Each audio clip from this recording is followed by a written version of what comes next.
नमस्कार दोस्तों, स्वागत है आपका जॉब्स इन्फो इलाहाबाद के एक नए वीडियो में। इस सीरीज में हम लेकर आते हैं अभ्यर्थी जीवन के लिए सभी महत्वपूर्ण और प्रासंगिक न्यूज़। तो चलिए आज की अपडेट शुरू करते हैं। बोर्ड से संबद्ध 178 माध्यमिक स्कूलों की मान्यता छीने की बोर्ड सचिव दिवकांत शुक्ल की ओर से जिला विद्यालय निरीक्षकों को ऐसे स्कूलों की सूची भेजी गई है ताकि 2023 की हाई स्कूल और इंटरमीडिएट बोर्ड की परीक्षा के लिए केंद्र निर्धारण के दौरान इन स्कूलों को सेंटर न बना दिया जाए। इन 178 स्कूलों में से 20 की मान्यता वापस ली जा चुकी है। 75 से अधिक स्कूलों की मान्यता वापस लेने की कार्रवाई शुरू कर दी गई है, जबकि कई स्कूलों के प्रकरण न्यायालय में लंबित है और कुछ प्रकरणों में जिला विद्यालय निरीक्षक और मंडलीय संयुक्त शिक्षा निदेशक से रिपोर्ट मांगी गई है। वहीं कुछ मामले ऐसे भी हैं जिसमें जिला विद्यालय निरीक्षक, संयुक्त शिक्षा निदेशक और बोर्ड के स्तर से मान्यता वापस लेने की संस्तुति की गई है। इन स्कूलों में तमाम ऐसे स्कूल हैं जो बिना किसी सूचना के सीबीएसई से ले ली है अपने स्कूल की मान्यता। प्रोफेसर राजेंद्र सिंह रज्जू भैया राज्य विश्वविद्यालय के सत्र 2021-22 की स्नातक तृतीय वर्ष की परीक्षा में 9,607 परीक्षार्थियों की सामूहिक नकल को दोषी पाया गया था। इन छात्रों को दोबारा परीक्षा कराने का निर्णय परीक्षा समिति में लिया गया था। सामूहिक नकल के दोषी छात्र छात्राएं परीक्षा में शामिल होने के लिए 18 दिसंबर तक आवेदन कर सकेंगे।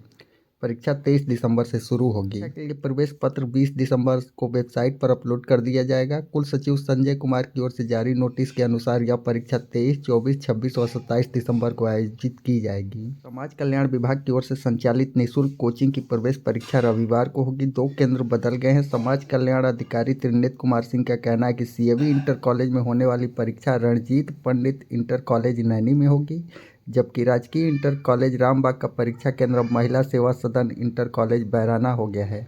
जो परीक्षार्थी इन केंद्रों पर परीक्षा देने जाने वाले थे अब नए केंद्रों पर पहुंचे हैं। कर्मचारी चयन आयोग की ओर से भारतीय मौसम विज्ञान विभाग में साइंटिफिक असिस्टेंट की भर्ती 2022 के लिए 14 से 16 दिसंबर तक परीक्षा कराई गई।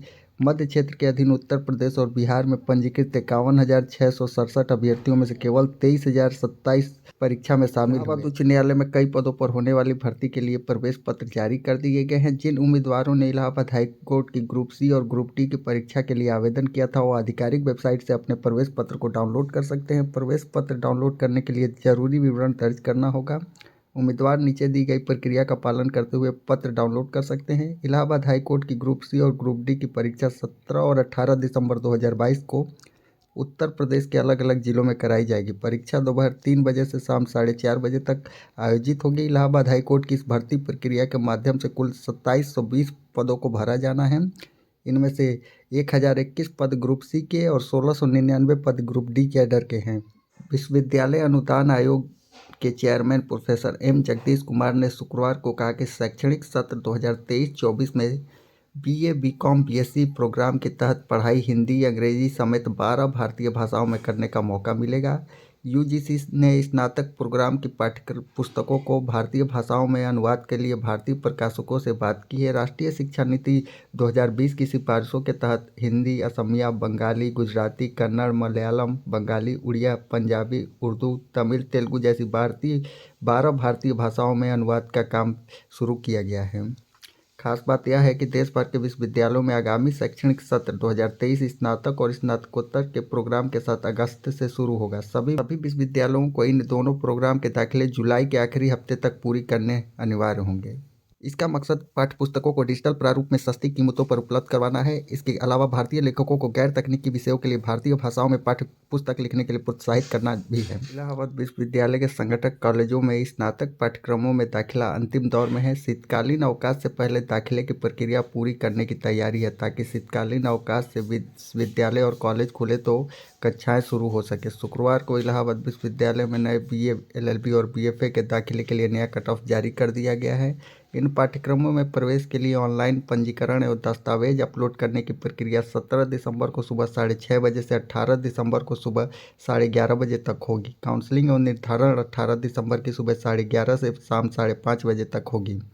18 दिसंबर को शाम से 19 दिसंबर को शाम 5 बजे के बीच ऑनलाइन शुल्क जमा होगी। जारी कट ऑफ अगर देखें तो जारी कट ऑफ के अनुसार बीए एलएलबी में अनारक्षित वर्ग में 560, ईडब्ल्यूएस का 531, ओबीसी का 501, एससी का 407, एसटी का 113 व इससे अधिक अंकों के अभ्यर्थी प्रवेश ले सकते हैं। एफए में जनरल के लिए 507, ओबीसी के लिए 429, एससी के लिए 320, ईडब्ल्यूएस के लिए 452 और इससे अधिक अंक पाने वाले काउंसलिंग में शामिल हो सकेंगे। उत्तर प्रदेश अधीनस्थ सेवा चयन आयोग की अवर अभियंता जेई भर्ती परीक्षा का रिजल्ट जारी करने की मांग को लेकर अभ्यर्थियों ने शुक्रवार को इको गार्डन में झाड़ू लगाकर प्रदर्शन किया।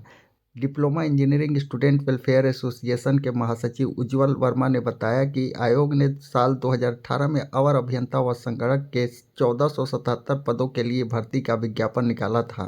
सेंट्रल रेलवे में अप्रेंटिसशिप के 2422 पदों पर आवेदन करने का शानदार मौका है। अगर हम इसकी आयु सीमा देखते हैं तो न्यूनतम आयु 15 वर्ष, अधिकतम आयु 24 वर्ष है। आयु की गणना 15 दिसंबर 2022 के अनुसार होगी। अगर पात्रताओं की बात करें तो उम्मीदवारों के पास मान्यता प्राप्त बोर्ड संस्थान से 50% अंक के साथ 10वीं कक्षा या समकक्ष फिटर, वेल्डर, कारपेंटर आदि संबंधित ट्रेड में ITI उत्तीर्ण होना चाहिए।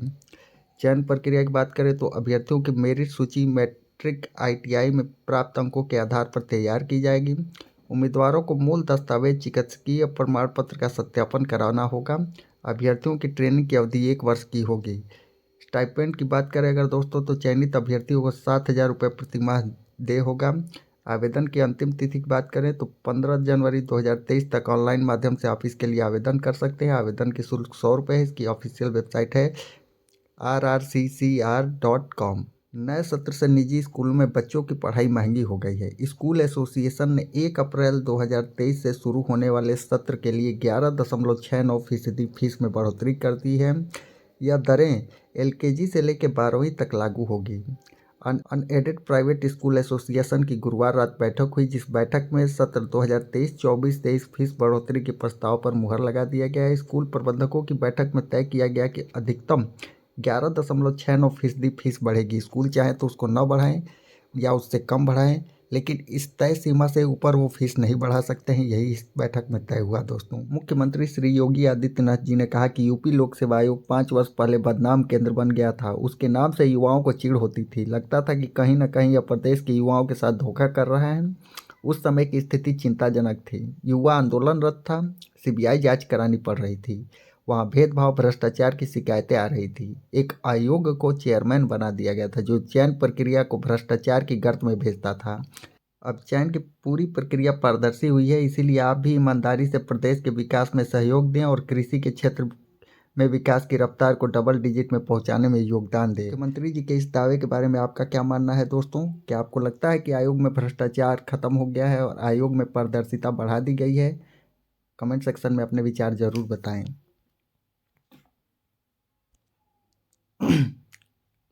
कर्मचारी चयन आयोग के combined higher secondary level examination 2021 के पेपर 2 का परिणाम शुक्रवार को घोषित कर दिया गया। डेटा एंट्री, टाइपिंग टेस्ट के लिए देश भर में 40,908 अभ्यर्थियों को सफल घोषित किया गया है।